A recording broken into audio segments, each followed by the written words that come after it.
Covering music-related content of all genres. If it filters through Eastern Texas, it's fair game. Y'all bring it. From Texarkana down to the coast and Dallas down to Houston and everything in between. We are ETX ROCKS! Hit the brakes! Cut! Hey y'all, and welcome to another brand new episode of ETX ROCKS with Boston Chris. Ladies and gentlemen, the first week we had a 12-year-old country singer, Miss Katie Lynn, followed by a career multi-instrumentalist, Milo Deering, and then a Latino hip-hop rap star, SP, followed by a 70-year career in the business with Red Leone, a pedal steel guitar player. So where do we go next? We go to hard rock and heavy metal, of course. We're sitting here with Victims of Sanity from Tyler, Texas.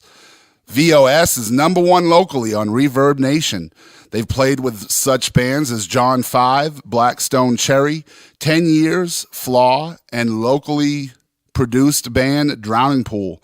They've played everywhere from San Antonio, Houston, Austin, all the surrounding states, and of course, Los Angeles, California at the Whiskey A Go-Go. Their self-titled album was just released a month ago, and you can purchase a copy of that at victimsofsanity.com. Ladies and gentlemen, let me introduce y'all to three members of Victims of Sanity. Y'all say hi. What's up? Hello. Hey. So introduce yourself. I'm Jeremiah, lead/rhythm guitar. My name's Noah Box, and I pretend like I play stuff. No, I play the bass, the most important instrument in the band. I'm Trevor. I play guitar, and it's rhythm lead. Yeah, we kind of swap those around, you know. Yeah. Rhythm lead rhythm. Yeah, lead rhythm, rhythm lead. Yeah, it goes both ways. Usually there's a small wrestling match before each show, and they determine who's going to do what. Kind of that way. Okay, so the way this will work is I'm not really going to ask any specific person a question. If you want to answer it, just answer it and, you know, be natural and whatever.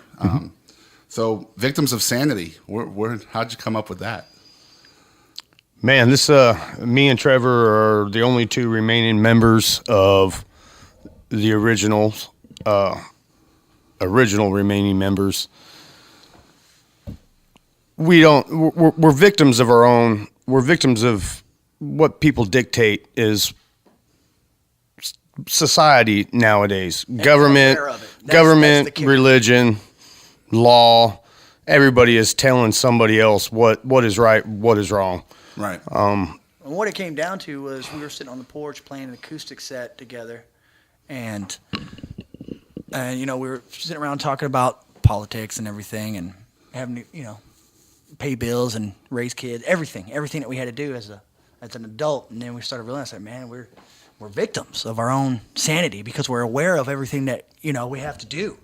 You know, an insane person doesn't have to worry about much. He has to worry about bath time and make sure the cartoons stay on. The sane guy has to get up every morning and do his thing every day, knowing that he wasn't born that way. That is true. You know what I mean? He was born free, but kind here of we a are. victim of your own normalness. Mm-hmm. Right. Yeah, I feel you.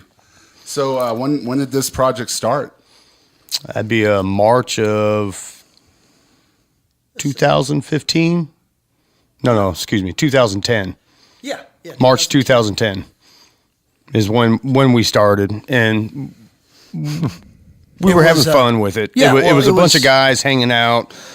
It was our release from our everyday mundane work, kids. It gave us a chance to go out into the man cave and have a good time, and it also put out our influences and put out all of our releases into music. Mm-hmm. Well, do what we love. Me and Richard had just started. He had a drum set and I had a guitar, and we ended up, you know, we worked at the same company, and we got introduced, and we listened to the same music. So he was like, "Hey, man, let's hang out." So we started jamming together, just the two of us, and then pretty soon it got to be where, "Hey, y'all come out to this party and just kick some tunes around or whatever." So we would just go out and just freestyle. Right. Well, then we go out to a party, and J-Man ends up being my horseshoe partner, you know. And he's like, "Yeah, I play guitar too." And there just happened to be this old rebel flagged acoustic sitting out at this guy's house in Mineola. Yep. Oh, Anthony. Yep. And he picked it up and just started shredding these blues riffs. And I looked at Richard. Richard looked at me and was like, "We're going to that dude's house." We went to his place, and he had a little setup going on in the room. And the first picture we ever took was Richard on the drums, you on the bass, Yep, and I me was on the guitar. playing That bass. was when we first put it together. It's so funny how a lot of times when we're sitting down and talking to different musicians and bands, how some of these things, a lot of these things just start by accident. Yeah. You know? Yeah, I It don't seems think like the I don't best think this things was an do. accident Yeah. per 'Cause if se, you think, but no, but if you think about the people who actually go out in search of it, their disappointment is, Yeah. their No, yeah. expectations and disappointments are so high. Right. With us, we're like, hey man, that sounded cool. Let's do that. It didn't have to sound like anything. yeah, really, I was done with bands. I was done with dealing with all the drama and just personalities. I started building my own studio and started buying my own drum set, bought my own PA, my own bass, my own guitar rig, and that's kind of how it started for me. And then I ran across a couple of guys that felt like hey, this might be something. It's going to be fun anyways. Right, So right. let's continue on with it and see if where the it goes. direction is the same. Yeah. And the reason why it works so good is because we allow everybody to put their own stamp on it. Their own creativity. Their own creativity. Not so much where it drowns everybody else out. But you know what I mean. And they're looking at Noah, by the way. They always look at the bassist. We don't when call they're- him Noah anymore. We call him Jocko. So But no, he's been a big plus to our sound influence. the feel, the So voice. when did you come aboard this, Noah? I guess. Well, shoot. My first show, I think I'd rehearsed with you guys. What, 3 times, You had maybe. two practices. November and then or we played something? Curtain Yeah, Club no, in it Dallas. was your birthday, bro. Oh, it was my birthday. Yes. August. So that would be August. So it'd be almost a year now. Wow. And was it instant chemistry? Yes. Yes, yeah, it was instant fun. My story's a lot different than theirs. Right. That's why I'm asking you. Okay, I'll just tell you a little bit. is this thing on? Let's Is this just thing keep on? it simple. I did the music thing when I was a lot younger. I did it professionally. I played in bands, made records, and done the whole dream thing, and then realized that the dream is actually a nightmare. Yeah. Oh, you mean that big check was a loan? I didn't know that. I gotta pay that back? You never told me that. And all of a sudden, even though you're on MTV, you're still owing 40 grand. And so that's what happened to me. And after a couple more years of that, I decided, well, I'll just stop playing in a band for a while. And like any musician, that'll last for a minute or two. And then eventually what'll happen is you'll get this crawling up your back, and it's just miserable. And for me, of course, it was. And I decided, what the hell, I'm going to buy a bass and try to get my chops back and play in a band. And so I did the whole gamut of the East Texas Craigslist response things, and I went and played with everything from some kids that really were trying their best to be great musicians. That's a nice way of saying bad. And then, Yes. yes, and eventually signed Shout out to on the with a bad band kids. here that's a local band here, also another rock band.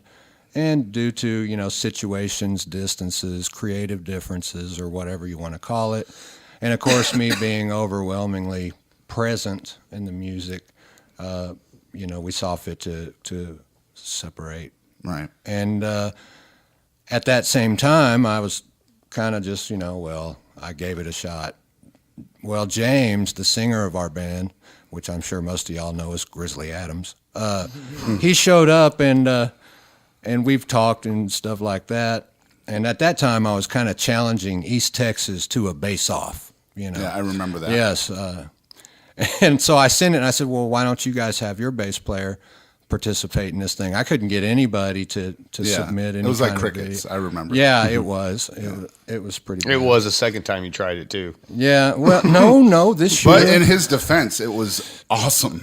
Oh yeah, It really was. yeah. There are 3 entrants now into the bass-off. Adam from Cinder Cell sent something. And then, of course, Matt Curtis from Curtis, Blacktop Mojo sent something.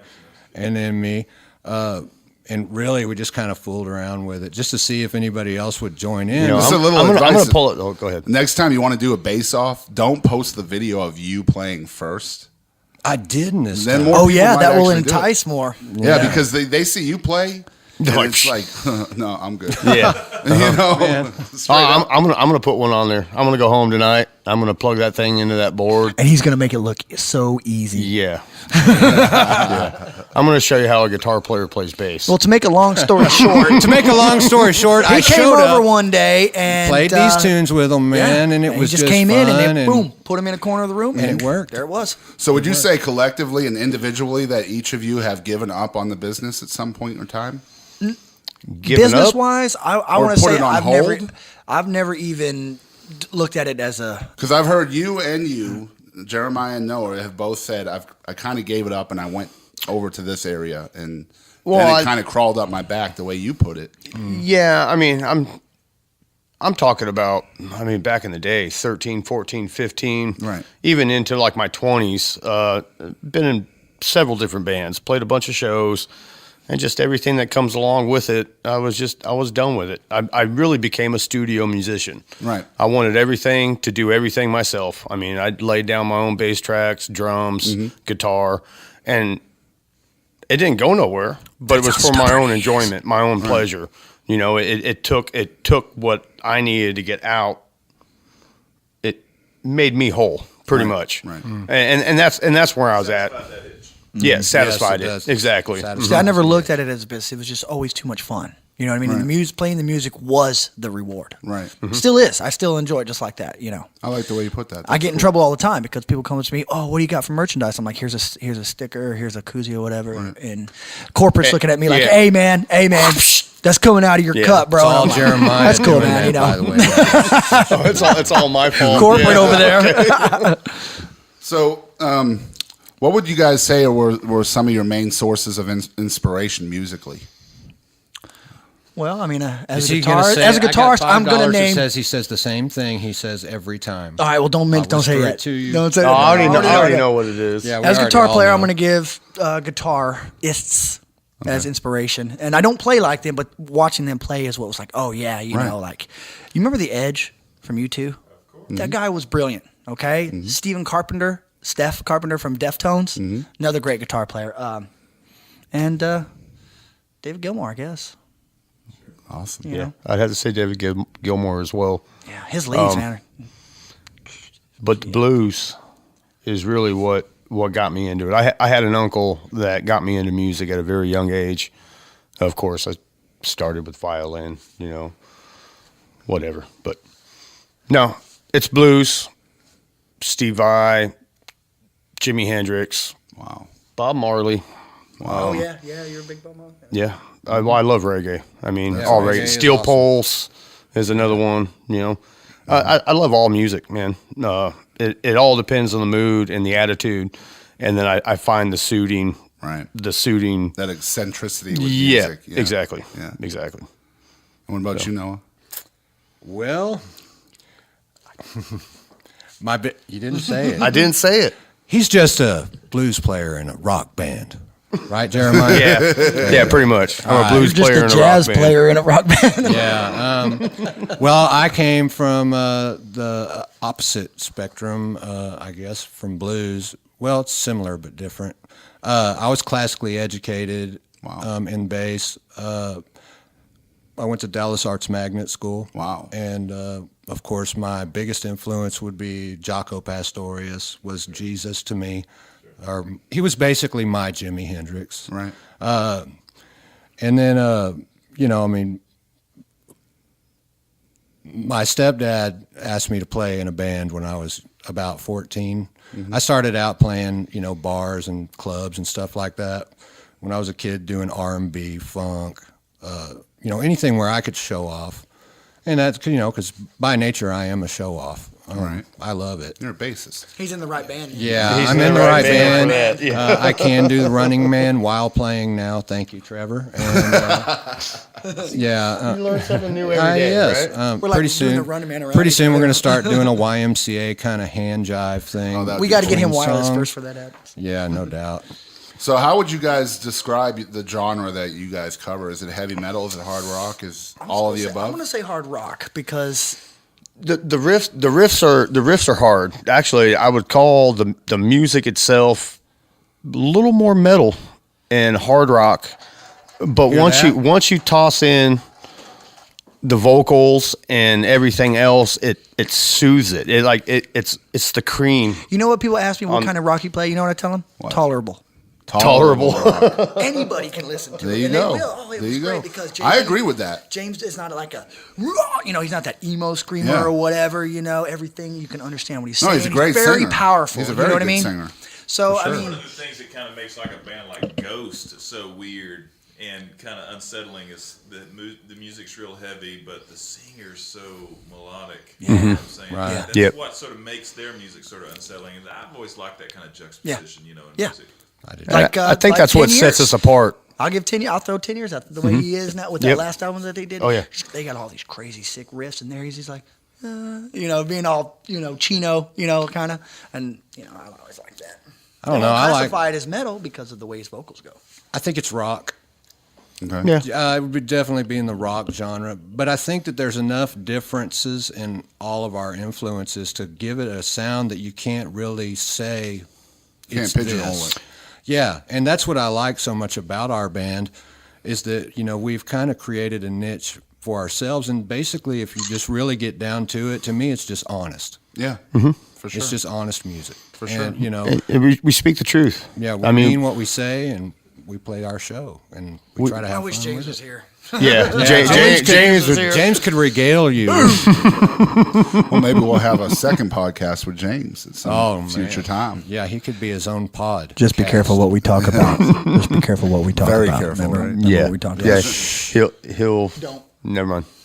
Yeah, let's not go there. That's a whole different show. Yeah, and maybe the host shouldn't be a philosophy minor either. Maybe that would be bad. Well, I don't know. Then we could get into I've seen debates. I've seen debates. Yeah. All right, so we talked about some of the people that you guys were fans of and grew up watching and idolizing. Let's talk about some of your biggest fans, your family. Are you guys married? Do you have kids? Oh yeah. We are the working rock band. We have as you can tell. I mean, there's a hole right there. Don't look at that. Yep. But- Full-time job. Yep. Full-time parent. Yep. I And got 3 kids. He's full-time got 3 band. kids. Yeah. I mean, it's tough at But times. I'm telling you right now, without our wives supporting us, none of this would be going down. None of this. And Yes. I lucked out, because I told her, I said, look, babe, we've been together a long time, and I said, I've been playing music for, longer than I've known you. That's so my biggest I've got excuse, to let too. you It know doesn't right work. off the bat, the music's always going to be a part of my life, no matter what. Right. And she understood that because everything else, she's like, no, I win. So she never won. So do you find it really Yeah. hard balancing the professional with the personal? Just a matter of how much gumption you have. If The you got- personal actually plays a bigger part in it. The professional side of it, we're all professionals, whether it be in our trade, in our music, and we try to reflect that in our family life. The hard part comes with the wife, the kids, Right. the family. Trying to balance all that stuff out. It's tough. Yeah. It's tough. And then Noah will call up and say, "Hey, man, we got to go play this show. We got an opportunity." Well, let me ask my wife, bro. Yeah, that's kind of how it goes. See, what I tell them is, I'm like, let me tell my woman what I'm gonna do. Right. Okay, bro, I'll be right back. And How's that work for you? Oh, I go yeah, in the house, okay. and I'm like, Yeah. babe, it would be really Yeah, cool. I can't if Yeah, wait you till try to play later. sweet. So how does that affect the kids and the wife when maybe you're out in public, someone recognizes you or something like that? I think G Money is our biggest fan. So My Heck kids yeah. love it. Yeah, Go to mine school love and it too, tell- man. They tell everybody at Yeah. school my dad's a rock star. Yeah. You Well, know, you are, so you know? yeah. Yeah. So I mean, I'm happy about that for Yeah. sure. Yeah, I've pulled my, of course, trying to push music. I'm not trying to push it, but make sure that those kids have the ability and the opportunity to have the options of what they want to do in music. Right. He's got one. His oldest, Yeah, Chloe Moore. yeah. This girl is going to be. Yeah. Yep, she's going to be something, man. I pull can her out sing into the her face room. off. She's a hell of a singer. Yeah. Excuse my language, but That's all good. she, I pull her out into the band room and pop on some tunes and let her do karaoke and stuff out there. She's actually opened up a couple of shows for us. I wish I had that Buddy footage. Bash. Yeah, she did a cappella too out there. A cappella at, out at Lakeview Lodge in Lakeview Athens. Lodge. She did Wow. Taylor Swift song. in acapella. Yeah, Wildest and Dreams. did good. Yeah, it was. She just got up there and busted it out. She's like She 11. opened one of y'all shows with Taylor Swift. Yeah. Heck yeah. I was like, Drop well, everything now. It was more of a benefit concert, and we just asked them, say, "Hey, man, can my daughter just get up there?" And then we didn't have the song with us. Well, I know y'all just did a benefit concert for veterans, right? Yeah, Or no, something well, like that was the Old School American Yeah. Biker Association. Yeah, yeah, and yes. we always love supporting the Right. the rallies. Oh, And yeah. We've done, Especially for what Cossacks, those guys stand UNF, for and what they Absolutely. do. Yeah, yeah. Well, let me ask you this: if you could, if you had an audience of all kinds of other musicians talking about family life and things like that, do you think there's any portion of the business that negatively affects your family? And is there any advice you could give other musicians, maybe up and coming musicians, on how to make sure that you don't kind of neglect your personal life for your music? Well, I mean, the hard part in today's world is that us growing up as musicians, you know who we looked on to. You know, back then when the rock stars were rock stars, and that's what they did for a living. Well, it's not like that anymore. You know, things are hard now. So if you're going to be a musician and make sure your personal life is legit and everything, it's full on commitment to everything that you do, and you have to give 110 no matter what it is. And I mean that's. I think that one of the really cool things about, especially this band and the other bands I've seen around here, is that there's a very big press for consistency as far as scheduling goes. Like, we practice at this time every week, at this day at this time, Right. and this day at this time, so that set everybody's schedules. kind of aware. Yeah, you just kind of set your parameters as to what you're going to do with your time. And really, that's what it would boil down to, is proper time management and making everything very communicated to your significant others. Communication and is families. key. I mean, if you all think you can fly by the seat of your pants and be able to throw something together and get a group of guys to meet and do what it is you want them to do, I mean, it just doesn't work that way. I mean, you gotta be open. You got to be willing to say what it is that you need to say. What not was that, worry about hurting. What was that thing that you posted that one time that was really, I mean, just an excellent saying? Anything that comes in life quick, it doesn't last. Anything that you have to that you have to work for will last forever. last. You know what I'm saying? That's where, the I mean, you suffering, gotta the work. You trauma, gotta work for everything. You got to work for. Yes. You can't back out. You can't give it up. You just got to. If it comes easy, then Yeah, it ain't if gonna it comes last. easy, it ain't gonna last. But if it comes tough and hard, it'll I last. think that we were talking earlier about when we were coming up, it was in the 80s, so you had the whole heavy metal thing, and that's the big difference and shift between perception from a kid. When the 90s thing hit, I was graduating high school, and everybody was all serious and thoughtful, introspective, and stuff like that. But I miss the '90s too. yeah. So I was trying to think about what was the difference between. I mean, there was some obvious difference between those two eras of music, and I had a friend one time tell me it was like rock stars in the '80s were like superheroes. Yes, yes. They could do all of this stuff. Sebastian they could sleep with 10 Bach, million women and not Brett get Michaels, diseases, I and mean, they could do this. Axl Rose. Everything they were superheroes, and Yeah. then in the '90s they were like people. And but they always were people, and so that you guys just get that, but when you're a kid, you think of it differently, and that's the problem. When you start playing so young, you're idolizing all these superheroes, and then when we grow up, to try to do that, it's not that same. All of a sudden, All of a sudden, it's work Yeah. and music really went cool for from me. golden ticket, you're signed, to get on Facebook and start making 1 million friends. See, it's really cool for me. Like, we just went to Rock the Park that Paul B. Bowe did out in White House. Yeah. And there was a lot of kids out I there. heard that was great. Oh, man. it was awesome. Yeah. Phenomenal talent out there. A lot of younger generation kids. But, I was looking around and talking with Paul a lot, and there was, every generation was represented out there. I mean, there was 60-year-old men and 70-year-old women, and then you had all these little kids, and they're all up there, and they're listening and watching the stage. And, all these guys up there, they're all local musicians, but to those kids, they were superheroes on that day, right? Yeah, yeah. So that's why it's cool for me to have the opportunity to sit here with y'all and kind of give these kids that might be listening to us a chance to get to know the superhero, to maybe heed some advice or get further along the road, if that makes sense. Yep. Nice. That's why I always try to say before we record these podcasts that we're looking for engaging, entertaining, and educational. Right. And that way people will come back and say, hey, man, we've heard about victims of sanity. Now we get to actually hear from victims of sanity. You know? Nice, man. And really, what I would like to say, as far as we're concerned, and this I think I speak for everybody, is the most important thing, at least in the band. Sorry. What I mean is, think for yourself. Don't let somebody dictate your thoughts for you. You make sure and you think critically. Take your own opinions and draw your own conclusions. And don't ever let somebody tell you what's cool and what's not cool, right. What's good and what's not good. Because really, all those choices are yours. And the normal. really cool thing? Well, normal is, I guess, relative anyway. Yeah. So. The real cool thing is what you actually think yourself. That's when what's I cool. see somebody with their own, their own person right there, I'm like, that's cool. Yeah. That's what's cool. Yeah. Not the Absolutely. not the herd. Yeah. Right. But, Yeah.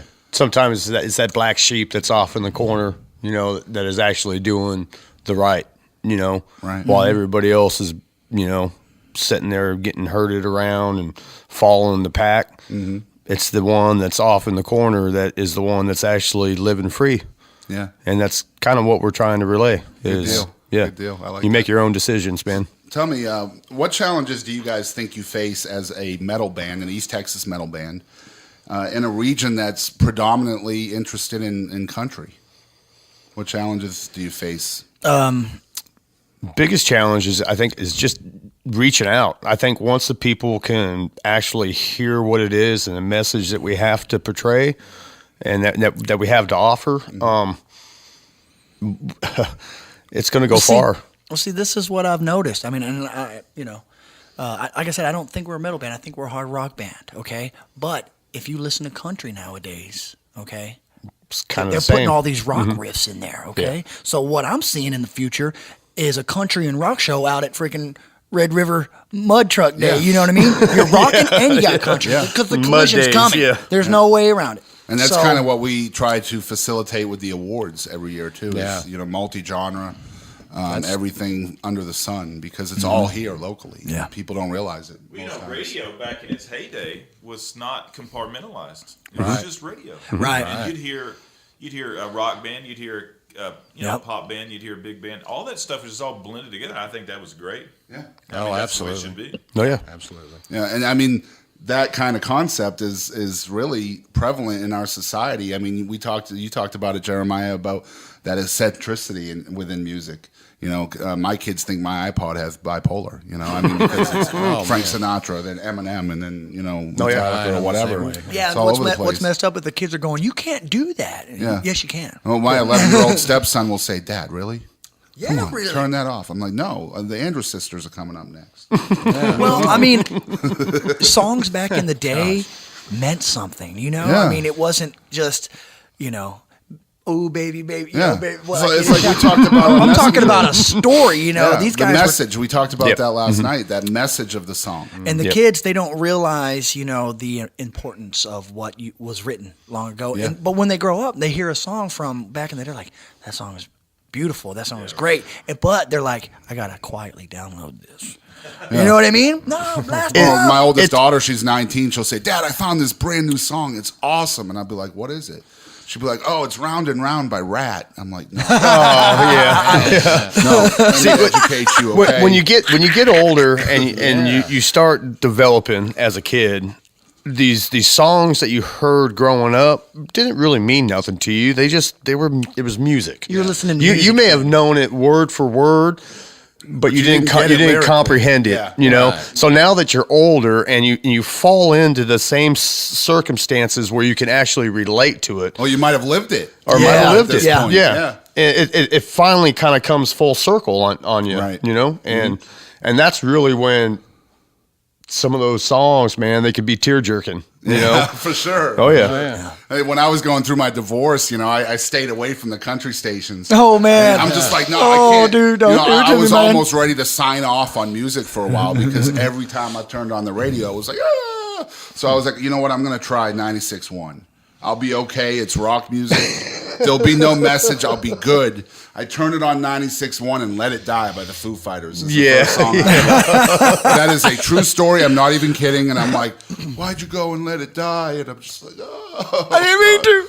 Yeah, the radio stayed off for a little while after that. Yeah. So one thing that's I find somewhat unique about Victims of Sanity, a lot of local bands that I go to see, whether it's rock or country, whatever, it's usually, drums, bass, guitar, and singer, sometimes 3-piece, sometimes 4-piece. What?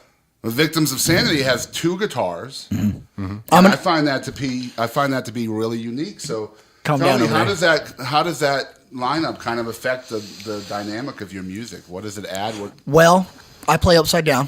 Okay. He's left-handed, Left-handed, plays play upside down. So my strike pattern is different. You know what I mean? Mm-hmm. Yeah. Now, and I'm then, left-handed, but I learned to play right. but he plays it correctly. So now we've got these 2 different strike patterns happening simultaneously, and then our picks of Cabinets. Mm-hmm. at Mesa and then Blackheart. It's just really, really. Yeah, he earthy, plays through a Mesa Boogie. I play through a Bogner Line 6. with a Blackheart cab. With a Blackheart cab, and just the blend of the tones. I'm a little more on the upper end. He's got the low on the bottom and the crunch, and it blends, it meshes and very all the well. stuff that we've been writing lately, we won't simultaneously do the same riffs until like a drop or a break or something, and so we've got Bassmaster 5000 over here shredding licks, and then we've got him doing leads, and then put the rhythm behind it. You know what I mean? And we'll kind of just watch each other and just start deciding, okay, your turn, do something. Oh yeah, I'll hold. He'll break something out at practice, and then we'll sit there and we'll mess around with it, and we'll we just toss it don't around want to like we that. don't want to be up there and just both of us playing the same thing. No. I So you need think that I need adds to be a whole lot of fifth. creative avenues for y'all. Well, Oh, it yeah. feels, Oh, yeah. and then once you start, syncing, after so long, you already know what your next move's going to be. You've been playing so long together, everybody's on that cloud, that same cloud. Right. And so, Yeah, you could just roll right through it and be like, man, we should have recorded that. yeah, unbelievable stuff. And then as soon as you stop playing it, you just forgot what you did. You just totally forgot what you just did. It's almost like creative freedom. Yeah, But- it is. Yeah, it is. It If is. you said you listen to Bruce and Battered, Yeah. that megaphone James uses on the stage every time. Wow. He uses a megaphone to make his statement, and it That's sounds cool. awesome, Yeah. because it sounds like you're listening to a government official all of a sudden tell you to be free, so you don't know what to do. You're like, We actually had one of our first fans pulled out of one of our shows oh yeah, Oh yeah, that was awesome. during that song. So I mean, yeah, he was. it was a bad situation, but yet again, I was like, yeah, cool, man. Somebody dug it that much that they ended up getting yanked out of the show by security. Yeah, a good friend of ours, Joel Gardner, state representative. Yeah. He used to come and watch us play all the time, and Bruce and Battered was his favorite song. So what he would do was he'd put on an anonymous mask, and he would get on stage with us. Nice. Where we played that, he'd be back there rocking out, wearing our shirt and an anonymous mask, Nice. And then at the end of the song, he'd say, "My name's Joe Gardner, and I approve this message." Cool. Everything that James had just said, Yeah. because Joel's a cool Oh dude. my goodness, is that Jennifer? What? Come on in, No Jennifer way. Brothers. Wow. Wow, girl, how you All been? The breeze now. We just had Jennifer Carruthers with ETX VIP just walk into the studio. She'll be joining us here shortly. It's only because I have a crush on Trevor. Yeah, Secret crush. got a Secret crush on love. everybody. Brand new news from Jennifer Carruthers today. She's now affiliated with 95.3 102.3 The Breeze. yes. Super Congratulations. excited. Congratulations. I hopefully will make some money. Yeah, that's what it's about, right? No, it's not what it's about, but at least I need to be able to pay my bills. Just like some of the bills. Those bills, they're Money doesn't make you happy, but it will finance the search. Is that right? that's right. Yeah. There's no free search engine anymore. Money really isn't everything, but It definitely it takes it helps to make. something. Yep, it takes money to be able to make stuff happen. So Nathan, he said to tell you hello. Hello, Nathan Nathan. Honeycutt says Honeycutt. he's Nathan Honeycutt's. This we like. This we like tells you hello. Hello, Nathan. Guten Tag. So let me ask y'all this. Y'all have had some pretty good success outside of East Texas. You've played in California and multiple other states, Austin, Houston, Dallas. Locally speaking, when y'all were coming up, where was your highest, I guess, how do I put this? your highest source of support, where were you finding your support system locally? Friends. Friends, really close friends. I mean, people that would be willing to cut work to come and see a show. Yeah. It's the first show we ever did was in the front yard on the porch. Yeah, And front 80 yard of my people house showed on the up. porch. 80 people showed up. I don't know if that's because we had a keg out there or not, but 80 people showed up regardless. It was because of the PlayStation. Yeah, But then, remember Common Grounds? Did you ever hear about Common Grounds? They would do art. They would sell art, and they had painters there. And they had that one. What was that guy's name? photographers. Yeah, and they would, galleries. Bombshell. Galleries, everything. Yeah, I bought one of hers. Yeah, And so they said, well, why don't several you of come them. out and play, and we'll do all this art stuff like that. So that's that was like the first thing we ever did. Really was at a little art gallery. Yeah. Type deal. So I guess the support system is friends, and I agree with that. It's like every satire that you hear, friends and family. Yeah, You know what I mean? absolutely. Friends and family. If it wasn't for them, right. word of mouth. Well, it's like, with social media, even if you do a show in front of 4 people, hey, 3 of those people might like your page, and now you're a little bit further along. You've made 3 more friends, and that's just building that system, So that was an interesting answer. It worked into where we're at now, and of course, it led into more friends and more people that we consider family. Right. Guys that we would go out of our way to help. So, the hardest part of that now is remembering everybody that you've met. Yeah. Swear to God, and I hate myself for doing it because somebody will come up and I'll be like, "Hey, what's up, man? You don't remember me?" Well, we talked about Now I've something got literally outside like the 3 studio. seconds to try to replace this person. We talked about something outside the studio earlier. One of y'all said, well, saying you are awesome. Hey, that doesn't pay my bills. Right. So, I mean, how do you distinguish as a musician who's being sincere to you and who's not? That's the That's question a hard. we've been asking. That's a hard one to answer because some people are really you get done convincing. doing a show and you know that you did horrible. You know that you screwed up there. Right. So you go down to your little merch table and everybody's like, "Oh my God, you were so awesome," and you're going, "I just played the worst night of my life, and you're telling me I'm awesome." Is that Tell me, Yeah. Be critical about it. Right. You won't hear that unless from like other musicians. Your close musicians, friends. Honestly, a lot of them really think that. Yeah, and it's only the musicians that actually catch Yeah. the glitches. A lot You know of what I folks mean? your worst show is still great to them, and they don't even know the difference. We are our own worst critics. Right. I mean, you might know that you accidentally finger slipped on that little lick there, but why are you looking at me? it's a flat. I'm not. I'm looking at myself in the window over there. I do it all the time. Okay. That's a lie. Guilty, Just Jay. learn how to slide a lot. No, yeah, I'm always guilty, man. Slide. Slide around, slide up to that. That's your next note, spirit animal. It's a whatever you penguin, need to dude. do. Just slide. Yeah, there's a trick. Ladies and gentlemen, Jennifer Carruthers. Ow! I'm going to talk about the first time I officially met Trevor at Clicks in Tyler. I used to sing in Bleed the Rain, Metalhead, my midlife crisis. Metalhead BTR. Crisis, BTR, BTMFR. BTMFR. To our loyal fans. We won't say that on radio. But we were sitting afterwards, after the show, waiting to get paid. Don't do it. Don't say it was it. our headline show, was it? Yeah. Yeah, it was one of our first headline shows. So I booked the show, and I'd already seen how good they were, and he's hilarious on stage. I made friends with his wife, made friends with his mom, and a lot of times we'd sit there and I would cheer him on. And he's a left-handed guitar player, so that's really cool and sets him apart visually from everybody else because everybody's pointing this way and he's pointing that way. It's actually he cool acts when the like two. a complete crazy person on stage. So afterwards, we're sitting beside each other talking with. Was JC sitting beside us? JC Scars and who else was over there? Kim was there. David Wilson had just walked off. Yes. Walter Lee from Rock Queen was sitting right there. Yes. Everybody was there. And I was playing with a piece of paper, like a receipt or something. Was it your receipt? Yeah, it was my tab receipt. What happened? Like, Okay, she pretended it was. I I can't believe we're going to say wipe off all the this. She pretended it was a sweat. napkin, so she starts wiping all this Armpits sweat and- with her with my receipt, and then she had it like that, and He she goes, was "That's like, my receipt." And I was like, "So?" And I said, "I dare you to eat it." And he chewed it up, and swallowed it. Yes, rock Kid, and you're that roll. kid in preschool that you would do it. Oh, Trevor yeah. will do it. Eat the glue. Just dare them. Instant friends. No, Jennifer was like, "Can you feel me inside Well, that's kind you?" of because he's got some of your DNA now. Jennifer. Yeah, I know. For life. For life. His wife likes me, so it wasn't weird. It was Yeah, no, my wife was like, "What's that about? You don't eat my sweat." And I was like, "Look, we're in rock bands, and they're." That's just living the rock life, right? Yeah.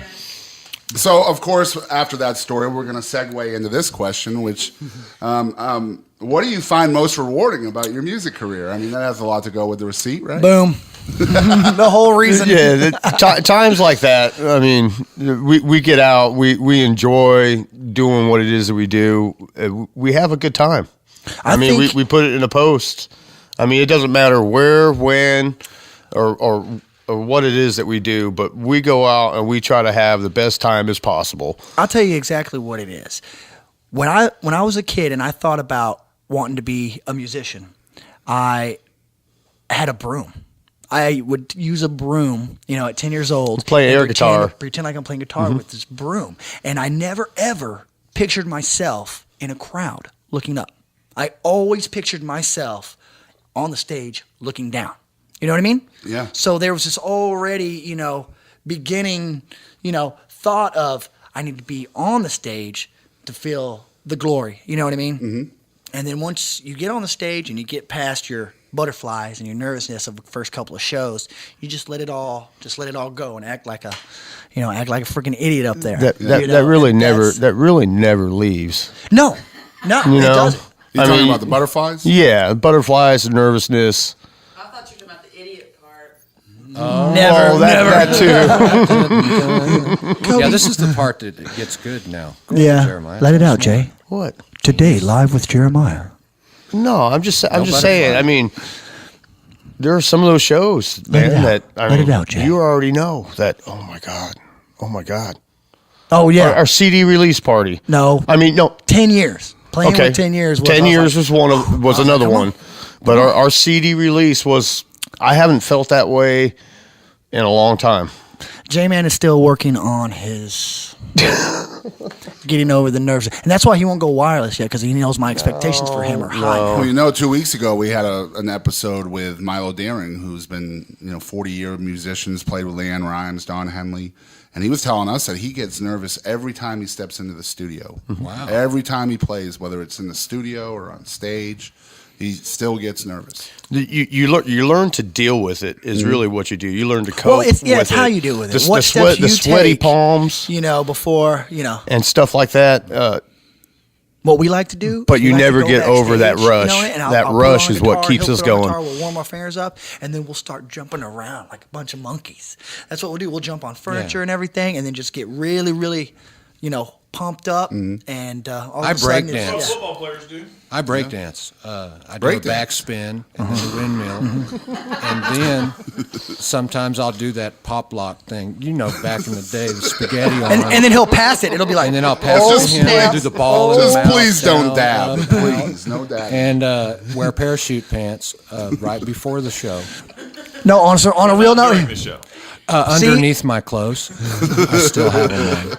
It like gives me a that jock, sweaty he's look. got that lucky thing going. Yeah, and of course, The coon hat. if I see too much nervousness, I'll try and figure out what to do to make things more, I don't know, to where they feel like, okay, I can't be nervous because that dude looks weird. Like, I'll wear like some 1974 polyester golf pants. Oh, I remember Hey, that was the night. last Those show, were wasn't That it? was the last show. Yes. With the coon hat. I think you had the coon I hat had the on. coonskin cap has become the magic hat. If things are going real bad, I'll just wear the old Davy Crockett. Get up there and go. Can't go with wrong it. with that, right? And then me and him will wear braids. We'll braid. Yeah. He'll have Yeah, like I do the one braid Indian here, braid like thing one ponytail hanging out sometimes. here. Yeah, it's great. That's awesome. So you're actually looking for that uniqueness, trying to be unique, even live. Just having fun. yeah, It's about That's what having it's about. fun, Yep. and it's Yeah. about letting everyone know, hey man, this isn't all serious. right, Shoot, you're here to have fun. We're here to have fun with you, right, and that's what it's all about. absolutely. Entertain. So let me ask you, as far as fans go, How important is the support of your fans? Very. We rely on them to allow us to continue to do what it is that we do, especially with having the CD. You know, the money that we invested to be able to get our music out and try to get it heard by as many people as possible. We rely on them 100%.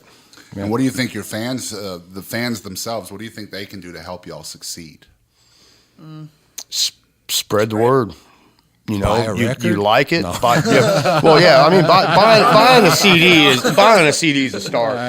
Don't download it. Share us, man. Yeah, don't rip it. Yeah, put us on your.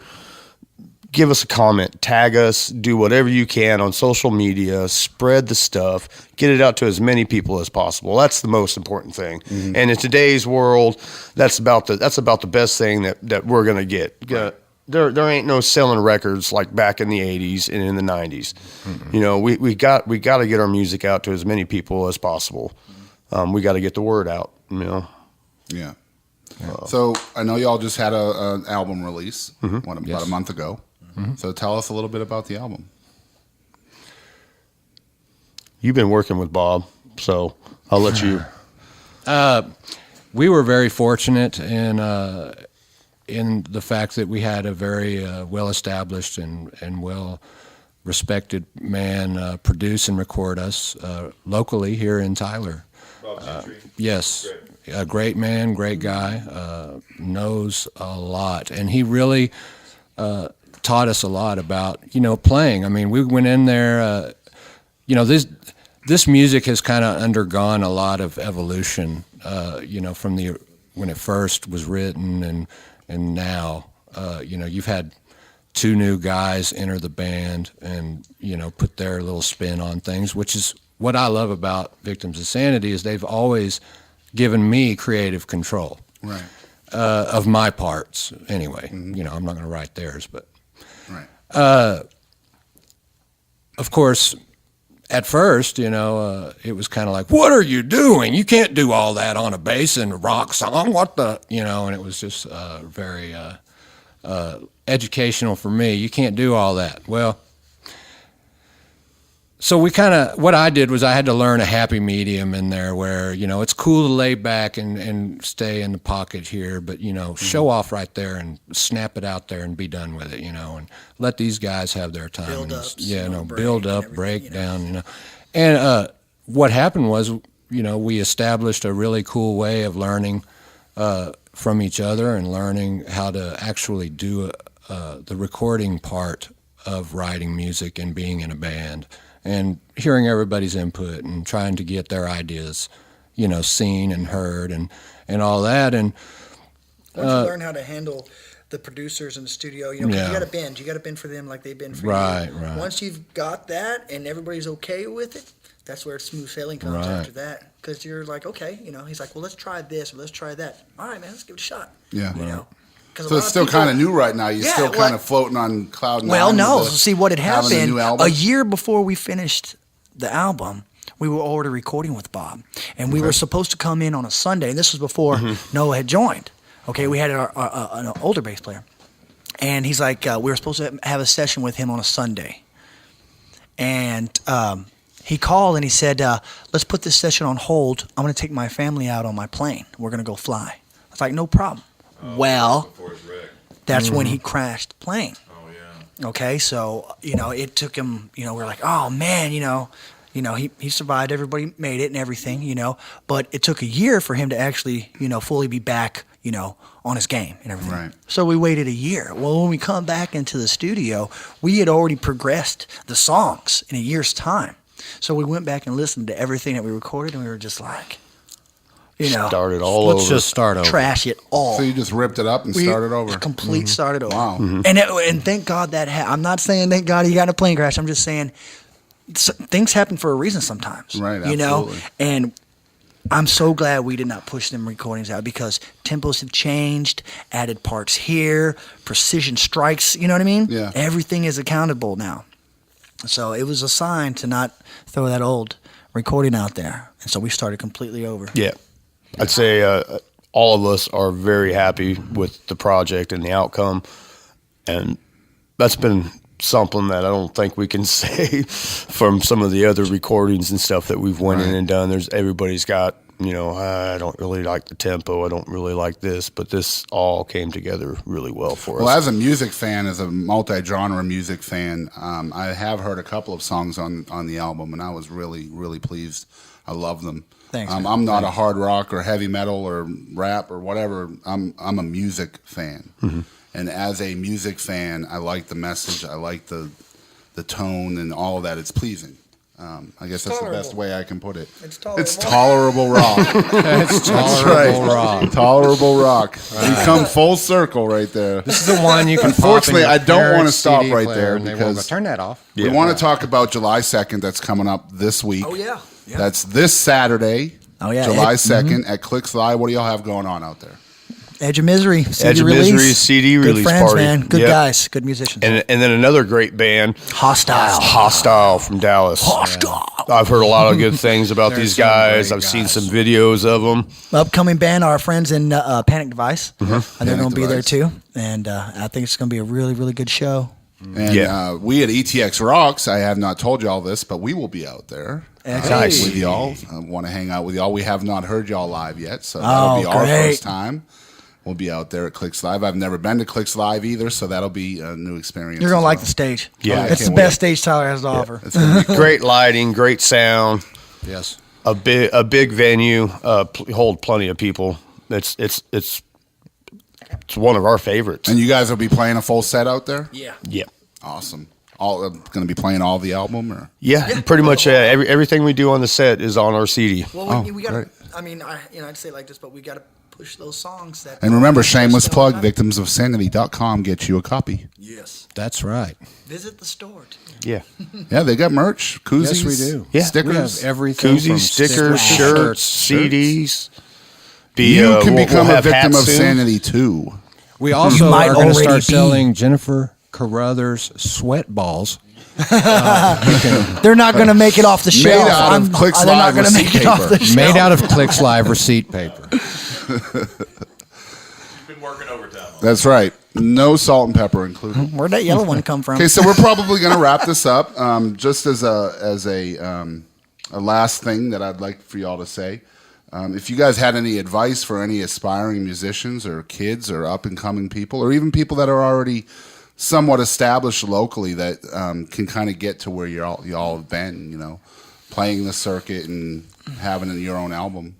I'd say strength and commitment. Yep. Strength. I mean, you got to work hard. I mean, if you want to get it and you want it, you got to work for it. Just the think about stuff's all the not stuff easy. you picture in your head that you want to be. If you keep that willpower and that image, it's going to make itself happen. You just got to keep on keeping on. Record your practices. Yeah, that's another good one right there. Record your practices. But know how to Record it, use your listen Zoom to 8. it, Listen learn to it from it. yourself and listen to what sounds cool and what doesn't. Oh, and always be able to handle criticism. And one that you Yes. guys touched on a little bit earlier that I think is important as well. Do not be afraid to be unique. No. Yeah, be yourself. Yeah. You don't need to fall into what somebody else tells you what to be. But Because again, that's, yes. criticism can be taken two different ways. No, I know. And when somebody tells you something, it's meant to be constructive. It's right, meant but you to know be. how a lot of people, man, they'll take it right No, there, yeah. and their whole depression kicks in. Yeah. Yeah. If But somebody points one finger, three are pointing right back at you. Yep. Right. All right. Well, we want to thank y'all. We want to thank Victims of Sanity for sitting with us here at ETX Rocks. Thanks, man. We'd like to Thanks. remind y'all that victimsofsanity.com, you can get all their music, their merch, T-shirts, koozies, stickers, and anything else that they would like to sell to you, their fans. Remember, on July 2nd, the Edge of Misery CD release party with Victims of Sanity, Hostile, and another local band, Panic Device. July 2nd at Clicks Live in Tyler. So y'all check them out on social media. It's facebook.com/Victims of Sanity. Go give their page a like, victimsofsanity.com. And July 2nd at Tyler's Clicks Live. This has been another episode of ETX Rocks. Thank you for listening, and we'll see you next week. Chad Malden here, music producer and mixing engineer for Malden Productions. You know, you've just been listening to this ETX Rocks podcast in Bullard, Texas at Studio 333 Recording Studio. It's an amazing facility, a hidden gem out here in East Texas. You know, I want you to go to my website to get more information. I want you to go to maldenprod.com. That's MAULDIN PROD, maldenprod.com. And you can find out about me, folks I've worked with. You can hear samples of my work, but then you can also link over and find out more information about this great recording studio, this great facility. And so I want you to do that. I want you to go to the website, maldenprod.com, get any information that you need, and then also feel free to reach out because we're happy to answer any questions that you have or chat about anything that you want to chat about. Thanks a lot. Everyone, thank you for listening to this week's episode of ETX Rocks, brought to you by Studio 333 in Bullard, Texas. You can find Studio 333 on Facebook on their Facebook page, as well as Malden Productions. And don't forget, you can go to etxmusic.com and vote for all your favorite artists, venues, magazines, radio stations, etc. Right there, just click on the voting link and enter the person or people you want to vote for. Don't forget to support local music, and ETX rocks.